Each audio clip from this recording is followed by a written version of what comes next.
Saya dari Pekanbaru Riau, orang Melayu, tapi orang Minangkabau tak pernah mempermasalahkan saya. Belum pernah ada orang Minangkabau unjuk rasa karena mereka tidak pernah mempermasalahkan suku selama yang berceramah itu la ilaha illallah Muhammadur Rasulullah. Mereka tetap diterima di bumi Minangkabau.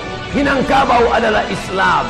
Kalau sudah disebut Minangkabau Islam, Minangkabau tanpa Islam hilang Minangnya, tinggal kabaunya saja. Saya dijadikan saudara karena yang menyatukan kami cuma satu, la ilaha illallah. Alaiha nahya, dengan itu kita hidup, wa alaiha namutu, dengan itu kita mati. Dengan itu kita akan dibangkitkan bersama Haji Abdul Malik Karim Amrullah. Dengan itu kita akan dibangkitkan bersama dengan Inyak Canduang. Dengan itu kita akan dibangkitkan bersama dengan Syekh Burhanuddin Ulakan. Dengan itu kita akan dibangkitkan bersama dengan Syekh Ahmad Khatib Al-Minkabawi wa bihanu ba'asi. Dengan itu nanti kita dibangkitkan bersama Muhammad sallallahu alaihi wasallam.